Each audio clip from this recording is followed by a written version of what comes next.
So we'll take three, yes. Yeah, Neil Marshall, National Insulation Association. I guess just a question for the panel. I think you've described in the projects the way they've been set up that clearly eco is fundamental to the delivery of the programs. Just interested to hear your views on implications for the programs and the projects, given the changes to eco that have been announced in the European statement. And I guess I'm particularly mindful that a lot of eco-zero projects, if you like, on the ground are being delivered as Cisco-type projects with local authorities and housing associations. And clearly the reduction in zero, the potential uplifts on carbon for zero, Q1, etc., will mean that there's going to be a huge reduction in funding available for social housing providers. And I guess we're already seeing in the press at the moment that a lot of projects are currently being cancelled. Thank you, Neil. One at my far left, over there. Okay, there first. Yeah. Dave Wetherall, Energy Saving Trust. I think one of the really interesting things coming out across what we've heard today from debt capital just now is about moving away from this dialogue, perhaps of whole house retrofit all the time, towards a sort of much more yes and trigger point idea of getting to people when they're inclined to want to take other types of works on their home. And that's something we've been talking about with DST for a long time. Only 2% of people are ever planning a whole house retrofit. 20% of people at any one time are planning other works on their home. University of Southampton found that people are 3 times more likely to do energy efficiency alongside other types of renovation than they are as a standalone measure. But I do think it raises some quite hard questions about how we really make it easy and possible for people to do energy efficiency alongside other stuff in their home. And Russell was touching on that at the end of his presentation there. I mean, to give another example, if you install solid wall insulation as part of a kitchen refit, is that going to meet the golden rule? Because it's a fairly small measure. Can you reflect that on the EPC assessment? So my question, sorry to go on a bit, but my question is, what sort of hard solutions do we need to really make that work, to really make energy efficiency easy and possible for people who are doing other types of renovation in their home? Thank you, Dave. And at the back, we can pass the microphone across. Hi, Will Ray from Rockwell. The common thread, it seems to me, through all of this discussion seems to be that of the consumer and the consumer being lost somewhere along the way. They were well recognised when the Green Deal was in development, well recognised by the Minister, Greg Barker, and everybody involved in the Green Deal. But at some point in the development of the policy and delivery of it, consumers got lost, and the engagement with consumers got lost in terms of uptake and everything else. I wonder if the panel could comment on what actions do you think policymakers can take away to re-engage with consumers in a way that a real commercial company like Coke or Levi or anybody who sells stuff to people would do to make people really energise the scheme. Great, thank you very much, Ron. Okay, that's the panel. Who would like to kick off? Okay. I guess a quick reflection on eco. Clearly that would have changes. They might be looking at different measures.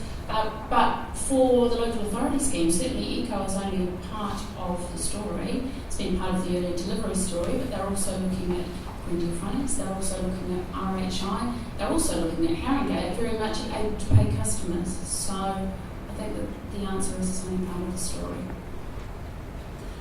Perhaps if I might answer David's question actually, I think the answer to mobilising all this stuff is building regulation.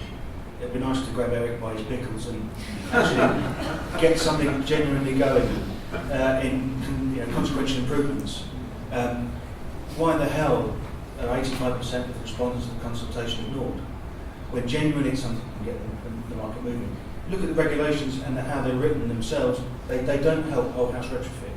My definition, John, is probably slightly different to yours of whole house retrofit. A whole house retrofit is getting a plan together for the next 30 years and doing bits that complement one another. And building regs don't allow that to happen, actually. There's no figure in the regs to say this is how your overall house will perform. It says do that bit like that, do that bit like that, do that bit like that. And unfortunately, if we're doing retrofit over a number of years, we can end up ruining the house rather than improving it. So I think regulation needs to be, consequential improvement is the teeth of it, but also actually the consistency of it needs to be improved on that basis.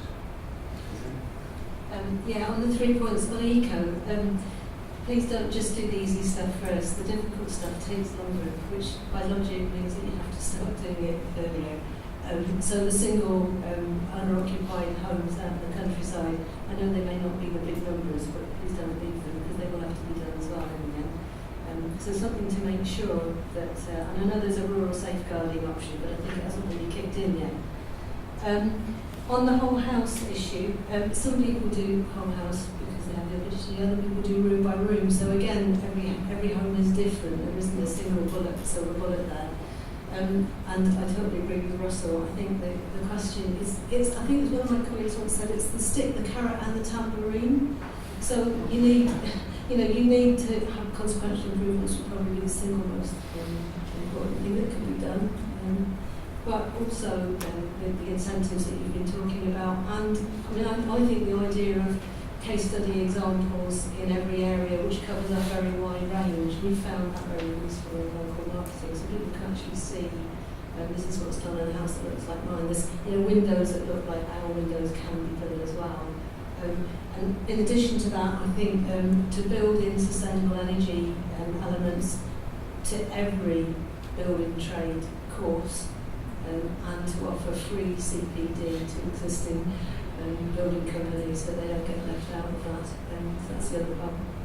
Great. Thank you. And I think probably in terms of Will Ray's point about how do we take approaches from other markets, well, still clearly a job to be done going and working with the early adopters around these schemes.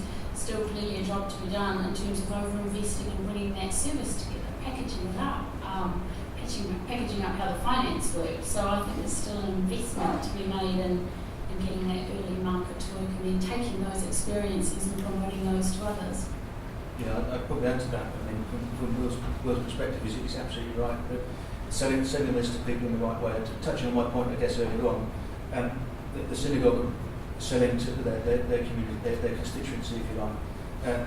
Haringey Council know their residents very well. We need to be able to come up with models, and hopefully ours is one of those that helps us to sell in a certain way to lots of different people in the way that they want to hear it, but actually in the middle of it is something that you're relying to deliver. That's what's missing at the moment. Thank you.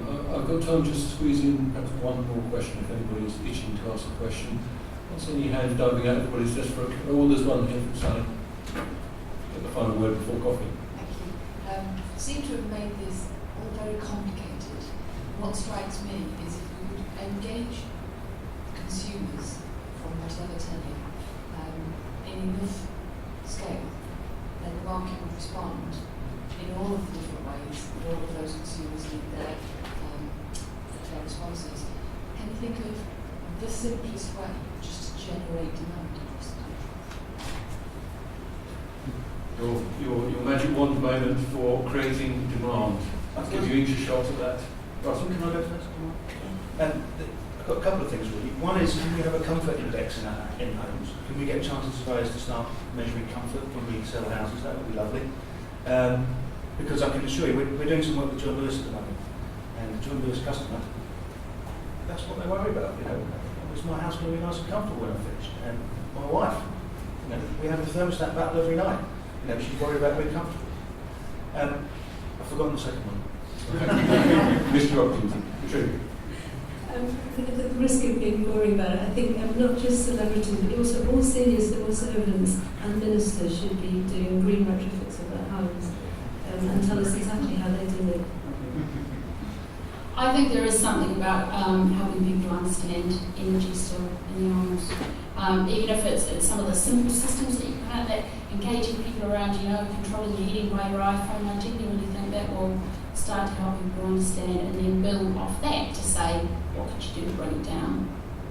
Mm-hmm. Very good. Well, somebody who today is saying goodbye to some builders who have become part of the family over the last 9 months, with a nice shiny kitchen and a big comfort factor, but solid wall insulation, new double glazed windows, sympathetically installed in a Georgian house. I'm more than happy to share my stories with you as well. But thank you to the panelists for this session. Thank you all very much indeed.